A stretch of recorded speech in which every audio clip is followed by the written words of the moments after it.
이스라엘 사람 중에 오바댜라는 이름을 가진 사람이 많이 있습니다. 오바댜는 그 이름의 뜻이 참 좋은 이름입니다. 그래서 성경에도 오바댜라는 이름을 가진 동명이인이 많습니다. 오바댜는 이름의 뜻이 참 좋은 이름입니다. 아바드는 섬기다, 경배하다는 뜻입니다.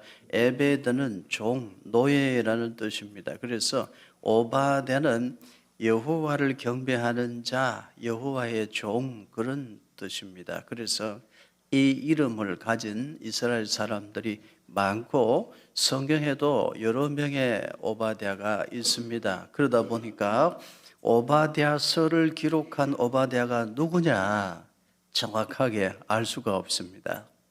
학자들 중에는 BC 9세기 경의 사람일 것이다, 그렇게 생각하는 학자들도 있습니다만, 오바댜서의 내용을 보고 오바댜서의 문체를 보면 예레미야서와 에스겔서를 많이 닮았습니다. 그래서 내용과 문체를 보면 오바댜서는 예레미야와 에스겔 시대의 사람일 것이라고 봅니다. 그렇게 보면 오바댜 선지자가 활동했던 연대는 BC 580년경이 되겠습니다.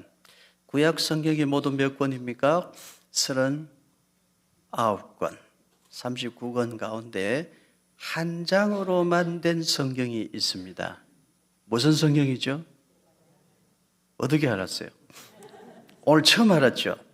네, 오바댜서는 한 장으로 된 구약 성경의 말씀인데 어조는 매우 강합니다. 그리고 아주 강한 심판의 메시지를 담고 있습니다. 오바댜서의 핵심 단어는 심판입니다. 오바댜서를 요약하면 에돔을 심판하신다는 말씀입니다. 에돔은 심판을 받을 것이다. 하나님께서 반드시 에돔을 심판하신다는 말씀입니다. 야곱 족속은 구원하시나 에돔 족속은 하나님이 심판하신다. 그런 내용의 말씀이 오바댜서입니다. 오바댜서를 해석하려면 에돔을 알아야 돼요. 하나님께서 에돔은 심판하신다 하시기 때문에 에돔이 누구이기에, 에돔은 왜 심판을 받아야만 했나 하는 것이지요. 그래서 오바댜서를 해석하려면 에돔을 알아야 돼요. 이 에돔이 누구인가 알아야 됩니다. 창세기 25장 30절을 보십시오. 야곱에게 이르되 내가 피곤하니 그 붉은 것을 내가 먹게 하라 한지라. 그러므로 에서의 별명은 에돔이더라. 에돔은 에서의 별명입니다. 에서의 후손들을 에돔 족속이라고 하죠. 에서의 후손들이 살던 땅을 에돔 땅이라고 합니다. 에돔은 에서의 후손들을 가리킵니다. 그런데 에서의 후손들이 왜 심판을 받아야만 했을까요? 에서는 사냥을 좋아했습니다. 사냥을 갔다가 돌아왔는데 배가 고파요. 근데 그때 마침 쌍둥이 동생 야곱이 붉은 팥죽을 만들고 있었습니다. 그래서 말하죠. 나로 그 붉은 것을 먹게 하라. 그래서 장자의 명분을 바꿔서 그 붉은 것을 얻어 먹었어요. 장자의 명분과 붉은 것, 붉은 팥죽과 떡으로 바꾸어 버렸죠. 그때부터 이 에서의 별명이 뭐다? 에돔이다. 그 에서의 후손을 에돔 족속이라, 그 에서의 후손들이 살던 땅을 에돔 땅이라고 하는 것입니다. 그런데 에돔은 왜 심판을 받아야만 했을까요? 아브라함이 이삭을 낳았죠. 이삭은 리브가에게서 에서와 야곱을 낳았습니다. 아브라함이 나이 100세에 얻은 아들이 이삭입니다. 너무너무 귀한 아들이죠. 하나님이 주신 아들이니까요. 이삭은 너무나 귀한 아들입니다. 아브라함이 늙어 죽기 전에 그 귀한 아들 이삭을 결혼을 시켜야 됩니다. 그래서 아브라함이 늙은 종을 멀리 메소포타미아로 보냅니다. 내 사랑하는 아들 이삭의 신부감을 데려오라. 그래서 아브라함의 늙은 종이 메소포타미아로 멀리 길을 떠납니다. 우물가에 이르렀는데 한 아리따운 처녀가 물동이를 이고 물 기르러 와요. 그래서 아브라함의 종이 말하죠. 나로 이 우물에서 기르온 물을 마시게 하라 부탁을 했더니 그 아리따운 처녀가 네 주여 마시소서 하면서 물을 마시게 해줘요. 그리고는 얼른 또 물 기르러 내려가요. 왜요? 아브라함의 종이 타고 온 낙타들이 있는데 그 낙타들에게도 물을 마시게 하려고 얼른 물동이를 들고 또 우물에 물 기르러 가는 거예요. 그 모습을 보면서 생각을 하죠. 아, 하나님께서 순적하게 만나게 하셨구나. 내 종의 며느리감이 여기 있구나. 내 주인의 며느리감이 여기에 있구나. 내 주인의 아들 이삭의 신부감이 이 처녀로다. 그렇게 데리고 와요. 그 처녀의 이름이 뭡니까? 어떻게 알았어요?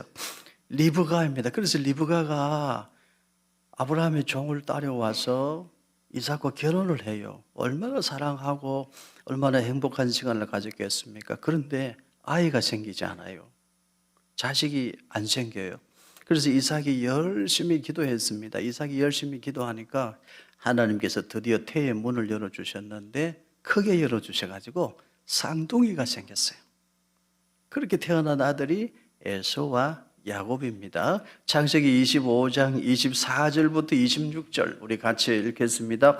그 해산 기한이 찬적 태에 쌍둥이가 있었는데 먼저 나온 자는 붉고 전신이 트롯 같아서 이름을 에스라 하였고 후에 나온 아우는 손으로 에서의 발꿈치를 잡았으므로 그 이름을 야곱이라 하였으며 리브가가 그들을 낳을 때에 이삭이 60세였더라. 에서는 먼저 나왔는데 몸에 털이 많고 몸에 빛이 붉은 빛이었어요. 그래서 붉다는 뜻의 에서라 이름을 지었어요. 그런데 동생 야곱은 뒤에 따라 나왔는데 형의 발꿈치를 잡고 나왔어요. 그래서 발꿈치를 잡는 자라. 그래서 이름을 야곱이라 그렇게 지었습니다. 에서와 야곱은 참 복받은 사람들입니다. 아버지가 누굽니까? 그 귀한 사람 이삭이요. 할아버지는 아브라함이요. 얼마나 귀한 믿음의 명문 가문에서 태어났나요? 그리고 이 에서와 야곱은 쌍둥이 형제인데 어머니가 외모도 곱지만 마음은 너무너무 고운 분이에요. 그 귀한 아버지 밑에서 그 고운 어머니 밑에서 쌍둥이 형제로 태어났어요. 자라면서 얼마나 서로 힘이 되고 의지가 되었을까요? 같이 놀기도 하고 정말 서로 바라보기만 해도 든든했을 것입니다. 그런데 이상한 것이 그 에서와 야곱은 자라면서 사이가 틀어집니다. 에서와 야곱의 후손들은 나중에 대대로 원수처럼 지내요. 서로 다투고 시기하고 질투하고 경쟁하고 남보다 못한 사이가 되고 말아요. 이유가 뭘까요, 여러분? 왜 그런 일이 있었을까요? 참 슬픈 이야기입니다. 그렇게 좋은 아버지 밑에서 그렇게 고운 어머니 밑에서 쌍둥이 형제로 태어났으면 그 사이가 화목하고 화평하고 사랑과 믿음이 충만해야 될 텐데 서로 미워하고 시기하고 질투하고 그렇게 살아요. 그래서 결국은 어떻게 되느냐?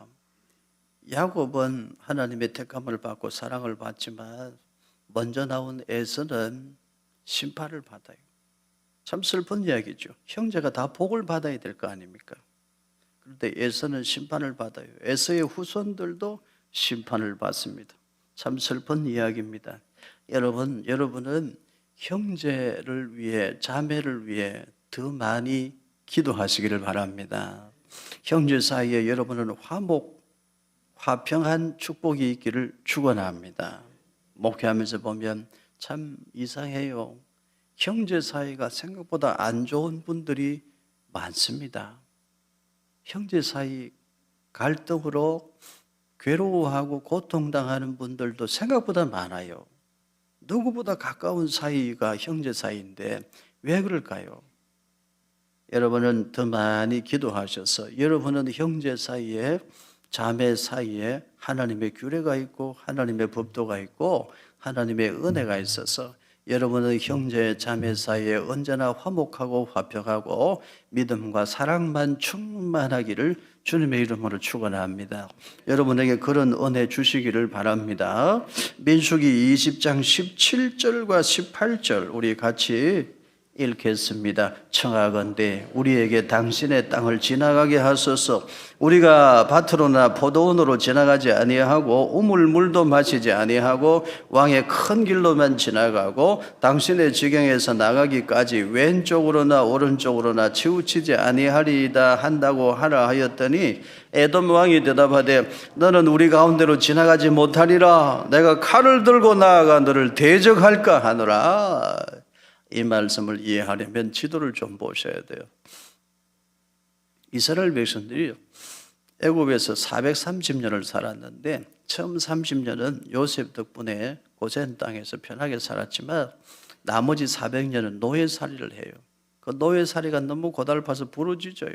하나님께서 이스라엘 백성들 부르짖는 소리를 들으시고 애굽 땅에 10가지 재앙을 내리시고 애굽 땅에서 나오게 하시죠. 그래서 힘들게 홍해를 건너가지고 어디까지 올라갔느냐? 지도 왼쪽 가운데 아래쪽에 카데스 바네아까지 올라가요. 저기까지 가는 길도 보통 힘든 일이 아니었어요. 힘들고 어렵게 저기까지 힘들게 저기까지 올라갔어요. 저 카데스 바네아에서 모세가 에돔 왕에게 사신을 보냅니다. 우리가 이스라엘 백성이고 당신은 에돔 족속인데 우리는 형제 나라가 아닙니까? 우리 이스라엘이 애굽 땅에서 고생하다가 힘들게 이제 우리 조상들의 땅, 약속의 땅으로 올라가는 길인데 에돔 당신의 땅을 조금, 에돔 나라 땅을 조금만 지나가게 해 주소서. 우리는 형제의 나라가 아닙니까? 길만 열어 주십시오. 우리는 당신의 밭으로 지나가는 길이 없을 것이고 당신의 포도원으로 지나가는 일이 없을 것이고 당신의 우물물에서 물을 마시는 일도 없을 것입니다. 절대로 피해를 주지 아니할 것이니 그저 길만 열어 주십시오. 그래서 에돔 땅을 조금 지나서 우리가 왕의 대로로 쭉 올라가면 길이 편하니 그 길로 가게 허락하소서. 이렇게 사신을 보냈어요. 그런데 에돔 왕이 어떻게 했어요? 에돔 왕이 백성들을 끌고 나와서 칼로 막았었어요. 안 돼! 못 지나가! 그랬단 말이에요. 그래서 여러분, 결국 어떻게 돼요? 저기 가데스 바네아에서 오른쪽으로 에돔 땅을 조금만 지나서 가면 가운데 푸른색 왕의 대로, 킹스 하이웨이로 쭉 올라가면 약속의 땅으로 들어가기가 쉬운데 에돔 땅으로 지나가는 걸 허락을 안 하니까 저 가데스 바네아에서 다시 밑으로 내려와요. 그래서 어디로 가요? 오른쪽 사막대로, 사막의 길로, 저 험난한 길, 훨씬 더 어렵고 힘든 길을 돌아서 가게 되는 거예요. 남보다 못하죠. 형제의 국가인데, 따지고 올라가면 형제의 나라인데 어떻게 그럴 수가 있나요? 그래서 이스라엘 백성들이 길을 돌아서 가야 되니까 울고 밤새도록 하나님을 원망하고 죄를 짓고 그런 결과가 생긴 것입니다. 하나님이 그걸 다 보고 계셨어요. 지금 현재의 왕의 대로를 보시기를 바랍니다. 킹스 하이웨이, 지금 요르단 정부가 도로를 정비해가지고 술탄의 길로 부르고 있는데요. 다음 사진을 보시면 지금도 험악하죠. 그래도 저 길로 가면 쉬웠는데 저 길보다 훨씬 햇빛이 강하고 목이 마르고 거칠고 황량한 험한 길로 사막대로로 돌아서 가야 됐던 거예요. 남보다 못한 거예요. 하나님이 그것을 다 보고 계셨습니다. 에서와 야곱은 쌍둥이 형제입니다. 이삭과 리브가의 자식들이죠. 에서와 야곱은 신앙의 명문가에서 태어났습니다. 그런데 그 후손들이 서로 반목합니다. 서로 다투고 서로 싸웁니다. 남보다 못한 사이로 지냅니다. 얼마나 슬픈 일입니까? 우리의 후손들이 저렇게 되어서는 안 되겠죠. 그래서 여러분, 오늘 우리는 배워야 돼요. 아버지가 누구인지, 성경이 말씀하는 아버지가 누구인지, 뭐 하는 사람인지, 성경이 말씀하는 어머니는 누구인지, 어머니는 뭐 하는 사람인지 배워야 돼요. 이삭과 리브가는 참 좋은 부모였지만 그들은 자식을 편애했습니다. 그리고 무언가 문제가 있었어요. 그래서 그 후손들이 대대로 원수처럼 지내는 사이가 되고 만 것입니다. 우리 교회는 여러분에게 최대한 도움을 드리려고 합니다. 이번 주일부터 상담학을 가르치시는 교수님께서 우리 교회 협동 목사님이 주일마다 여러분에게 필요한 상담을 해드릴 것입니다. 한 분 한 가정 신청을 하시면 여러분이 상담을 받을 수 있습니다. 그리고 곧 부부 행복학교가 열리고요. 가을에는 아버지 학교도 준비되어져 있습니다. 여러분 광고가 나가면 집중해서 살펴보시고 많이 등록하셔서 공부하고 배우시기를 바라요. 그래서 여러분의 가정을 잘 지키고 여러분의 자녀들을 하나님 앞에서 바르게 키우시되 형제 사이가 화목하도록 그렇게 키우시기를 바랍니다. 마더 와이저 어머니 성경 공부는 계속되고 있고요. 어머니 기도회도 항상 열려져 있습니다. 여러분 주저하지 마시고 많이 등록하시고 배우시고 더 기도하시기를 바랍니다. 그래서 여러분은 더 좋은 어머니 되시기를 바랍니다. 더 좋은 아버지 되시기를 바랍니다. 여러분의 자녀들은 화목하고 화평하고 언제라도 아름다운 하나님의 자녀로 살아가게 되기를 축복합니다. 이제 오바댜 1장 10절과 11절입니다. 우리 같이 읽겠습니다. 네가 내 형제 야곱에게 행한 포악으로 말미암아 부끄러움을 당하고 영원히 멸절되리라. 네가 멀리 있었던 날 곧 이방인이 그의 재물을 빼앗아가며 외국인이 그의 성문에 들어가서 예루살렘을 얻기 위하여 제비 뽑던 날에 너도 그들 중 한 사람 같았느니라. BC 586년에 유다 나라가 망합니다. 예루살렘이 망할 때에 이 에돔 족속들은 바벨론 사람들과 똑같았대요. 바벨론 제국이 남쪽 유다 나라를 정복할 때 이 에돔 족속들은 바벨론 군사들 편에 서서 오히려 유다 나라가 망하는 것을 보고 기뻐하며 즐거워했대요. 그리고 기회를 틈타서 예루살렘에 들어가서 예루살렘의 재물을 빼앗아 갔답니다. 남보다 못하죠. 하나님이 그걸 보고 계셨다는 말씀입니다. 오바댜 1장 12절 우리 같이 읽습니다.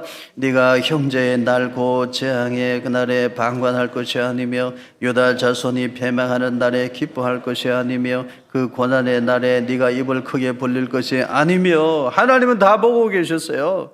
유다 나라가 망하고 예루살렘 주민들이 고통당할 때 에돔 족속은 가만히 보고 있다가 입을 크게 벌리며 기뻐했어요. 형제가 고난당하고 죽어가는데 그걸 입을 크게 벌리고 기뻐하며 좋아라 했다는 것입니다. 하나님이 그걸 심판하실 수밖에 없다는 것입니다. 오바댜 1장 13절도 같이 읽겠습니다. 내 백성이 환난을 당하는 날에 네가 그 성문에 들어가지 않을 것이며 환난을 당하는 날에 네가 그 고난을 방관하지 않을 것이며 환난을 당하는 날에 네가 그 재물에 손을 대지 않을 것이며.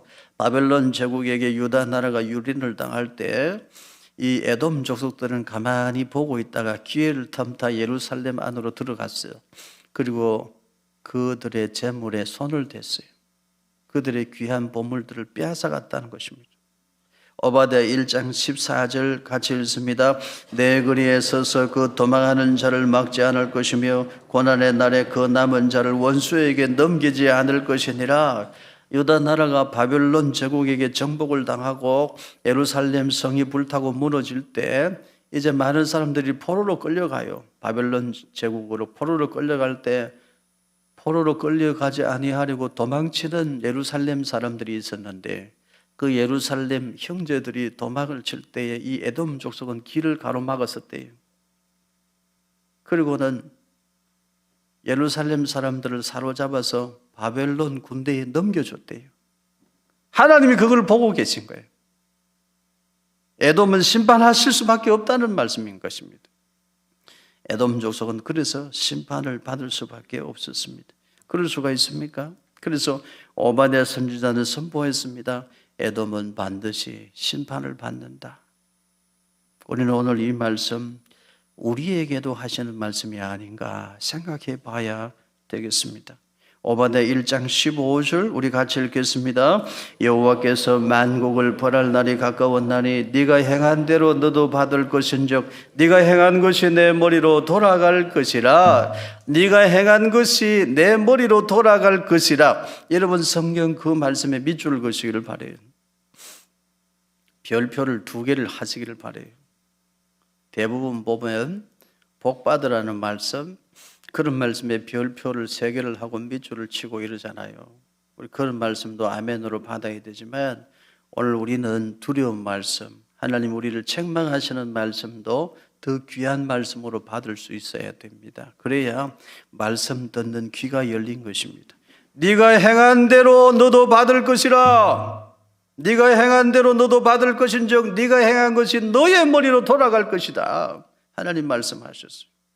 우리는 오늘 이 말씀을 우리에게 주시는 말씀으로 받을 수 있기를 바랍니다. 바라기는 이 말씀이 여러분에게 복된 말씀으로 역사하기를 축복합니다. 여러분 이 말씀을 마음에 꼭 새기십시오. 그리고 여러분의 형제 사이의 관계를 진단해 보십시오. 오늘 이 말씀을 붙들고 혹 형제 사이가 틀어져 있다면 바로 회복하는 은혜가 있기를 바랍니다. 형제 자매 사이에 혹 문제가 있다면 오늘 이 말씀을 붙들고 그 문제를 해결해 가시기를 바랍니다. 어떻게 해결할까요? 우리는 공의를 행해야 합니다. 그런데 우리 그리스도인들이 지켜야 할 공의, 세워야 할 공의는 사랑의 공의입니다. 사랑으로 세우는 공의입니다. 지난 주간에도 말씀드렸죠. 우리는 사랑의 공의를 세워야 될 그리스도인입니다. 예수님이 모범으로 보여주신 그 공의를 세워야 됩니다.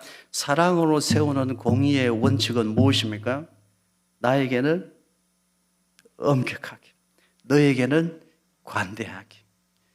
그 원칙으로 우리 그리스도인은 사랑의 공의를 세워가야 돼요. 여러분 형제 사이에, 자매 사이에 그 원칙을 적용하십시오.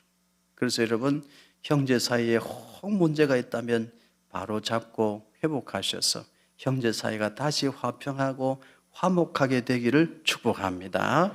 오바댜 1장 18절 이제 우리 같이 읽습니다. 야곱 족속은 불이 될 것이며 요셉 족속은 불꽃이 될 것이요 에서 족속은 지푸라기가 될 것이라. 그들이 그들 위에 붙어서 그들을 불사를 것인즉 에서 족속에 남은 자가 없으리니 여호와께서 말씀하셨습니다. 북이스라엘은 아수르 제국에게 망하고 남유다는 바벨론 제국에게 망했습니다. 그러나 하나님 말씀하셔요. 내가 택한 백성은 붙들고 지켜준다. 야곱 족속은 불이 되고 요셉 족속은 불꽃이 된다 말씀하셨어요. 이스라엘은 결국은 하나님이 다시 구원하여 살리실 것을 말씀합니다. 그러나 에서 족속 에돔은 어떻게 된다고요? 뭐가 된다고요? 지푸라기가 돼요. 여러분 불과 지푸라기가 만나면 어떻게 됩니까? 뭐가 없어져요? 지푸라기가 없어지죠. 불은 더 크게 타오르는 것입니다. 하나님께서 그렇게 심판하여 정리하실 것을 말씀하셨습니다. 여러분은 지푸라기가 되지 말고 하나님이 일으켜 주시는 불꽃이 되시기를 바랍니다. 우리는 늘 언제나 하나님의 은혜 안에 있어야 하고 하나님 앞에 무릎을 꿇고 살아야 됩니다. 이제 오바댜 1장 3절을 같이 읽겠습니다. 너의 마음의 교만이 너를 속였도다. 바위 틈에 거주하며 높은 곳에 사는 자여 네가 마음에 이르기를 누가 능히 나를 땅에 끌어내리겠느냐 하니 에돔 족속이 왜 심판을 받느냐? 형제의 나라에 포악을 행했어요. 이유가 뭡니까? 교만 때문입니다. 교만에서 출발하는 거예요. 그럼 에돔 족속의 교만은 어디서 시작됐나? 우리는 높은 곳에 거주한다. 우리는 바위 틈에 살고 있다. 누가 우리를 공격할 수 있겠느냐? 어느 누구도 우리를 건드릴 수 없다. 어느 누구도 우리를 공격할 수 없어. 그 교만에서부터 잘못되기 시작했다는 것입니다. 지도와 사진을 보시기를 바라요. 남쪽 유다 나라가 위에 있고 에돔은 아래쪽에 있습니다. 에돔 지도 아래쪽에 작은 글씨로 페트라가 있죠. 저기가 세일 땅, 세일산인데요. 에돔 족속은 저기에서 살았습니다. 저 에돔이 살던 세일산은 험악한 산악지대입니다. 저 높은 곳에 살았어요. 그러니 누가 우리를 공격할 수 있겠느냐? 그렇게 교만했다는 거죠. 저 협곡 바위 틈에 살았다고 그랬는데 저 바위 틈은요, 높은 곳은 높이가 200m가 된대요. 저런 곳에 살면서 아무도 우리를 손댈 수 없다, 건드릴 수 없다, 어느 누구도 우리를 공격할 수 없다, 그 교만이 있었대요. 그러니까 하나님 의지하지 아니하고 교만하게 살았어요. 그 교만이 어디까지 퍼져나가느냐? 형제의 나라에 포악을 행하는 것으로 번져나가는 것입니다. 그래서 망했대요.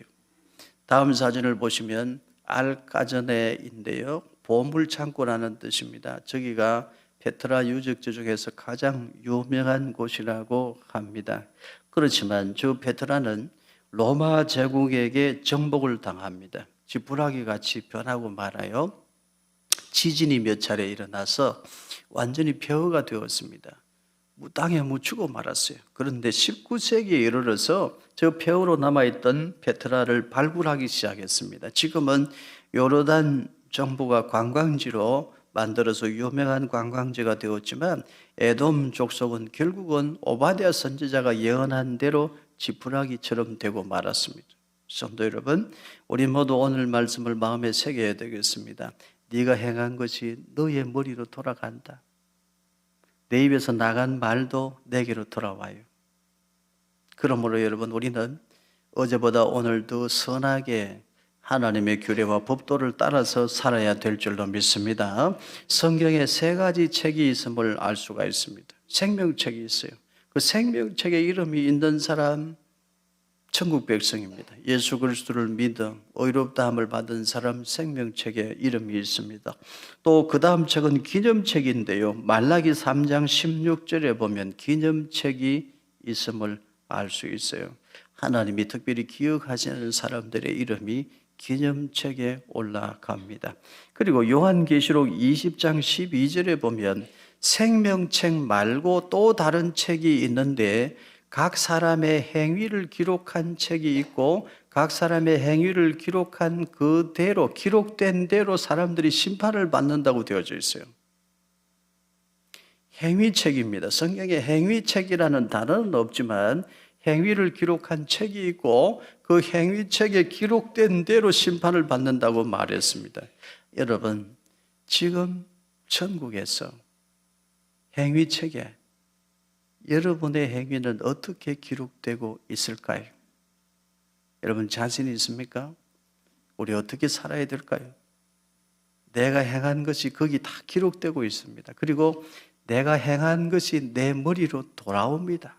오늘 이 말씀을 우리는 두렵고 떨리는 마음으로 받아 우리의 삶을 고쳐야 되겠습니다.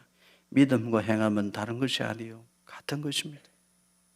온전한 믿음은 온전한 행함을 만들어내는 것입니다.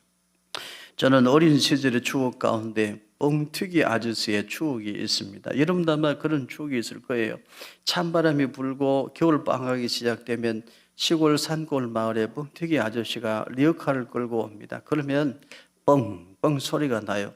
그 소리를 들으면 마을 사람들이 다 들고 나갑니다. 옥수수 말린 것도 들고 나가고 쌀 또 뭐 보리쌀 이런 거 들고 나가서 다 튀겨요. 겨울철에 간식이 그것밖에 없으니까요. 뻥튀기 아저씨가 제일 싫어하는 게 있는데 보리쌀 가지고 가서 튀겨달라고 하면 싫어해요. 그건 시간도 많이 걸리고 튀기기가 힘들대요.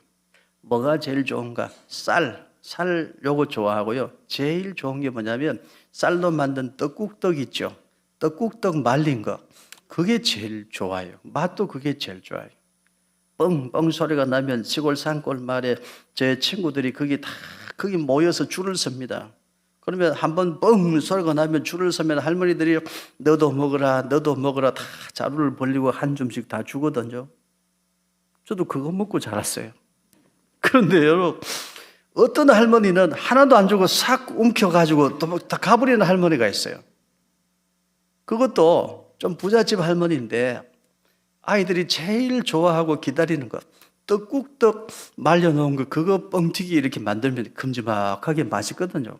아이들이 그걸 기다리고 있는데 이상하게 그 할머니는 애들 막 야단을 쳐요. 뭐 이상하게 화를 내고 야단을 치고 애를 멀리 쫓아요. 그러다가 뻥 소리가 나면 얼른 자루에 담아가지고 묶어가지고 도망가듯이 가버리는 거예요. 그러면 시골 아이들이 가만히 있을까요? 저는 알고 있습니다. 시골 아이들이라고 다 착한 거 아니에요. 저는 좀 착한 편이었는데 시골 아이들이요, 말이 때로는 험해요.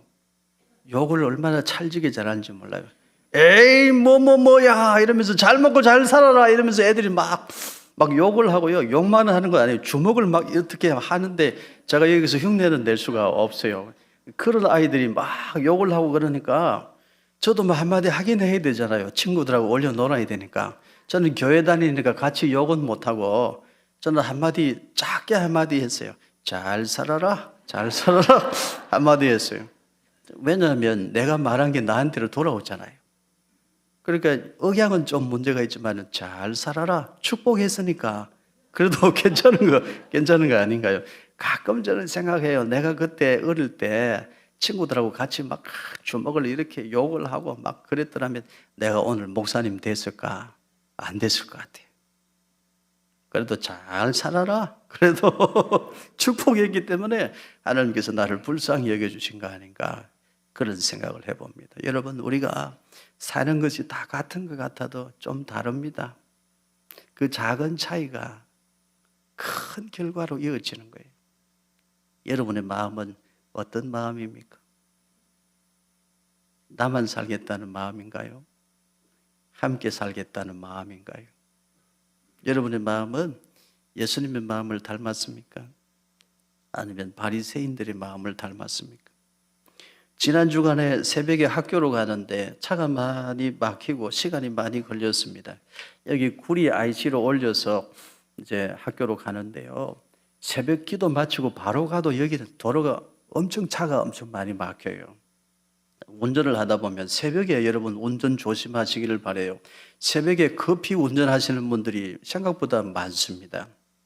지난 주간에 학교로 가는데 제 뒤에 차가 하나 갑자기 따라 붙더라고요. 그리고는 너무 가까이 붙이는 거예요. 앞에 차도 막혀 있는데 바짝 붙여가지고 이렇게 그냥 따라오는 게 아니고 왼쪽으로 갔다가 오른쪽으로 갔다가 그러면서 막 저를 위협을 하는 거예요. 순간 제가 화가 나서 야! 욕을 할 뻔했어요. 제가 조금 전에 뭐 했어요? 새벽기도 인도했잖아요. 새벽기도 말씀 전했잖아요. 찬송하고 기도 열심히 하고 가는데도 저도 안 되더라고요. 야! 욕을 할 뻔했습니다. 얼른 고쳤어요. 그래서 새벽에 기도했기 때문에 야! 이 복이나 받아라. 그 말을 빨리 고쳐야 되는 거예요. 사람은 어쩔 수 없어요. 사람은 다 자기 중심의 삶을 사는 사람으로 우리가 그렇게 하나님의 창조와는 다르게 변질되어져 있습니다. 우리 어쩔 수 없어요. 그래서 사람이 살아가는 모습이 같은 것 같아도 조금 다르다 이 말이에요. 여러분의 삶은 어떤 삶입니까? 하나님 앞에 우리의 행위를 기록한 책이 있다고 하는데 거기에 여러분의 행위는 어떻게 기록되고 있을까요? 우리가 세상을 살다 보면 내가 원하지 않는 곳으로 내몰릴 때가 있습니다. 내가 원하지 않는 상황 속으로 끌려 들어갈 때가 있습니다. 에서와 야곱도 그러했을 것입니다. 어릴 때는 서로 의지하고 바라보고 좋았는데 자라면서 이상하게 경쟁하게 되고 시기하게 되고 질투하게 되고 그랬던 것이죠. 쌍둥이 형제로 태어나서 서로 좋아하고 서로 바라보면서 든든하기도 했지만 또 경쟁하게 되고 거기서 서로 관계를 잘 만들어서야 되는데 시기하고 질투하는 관계로 그냥 관계가 틀어지고 만 거예요. 우리가 사는 세상이 그러합니다. 우리가 사는 인생이 그렇습니다. 가질 수 있는 것을 다 가질 수 있다면 왜 싸우겠습니까?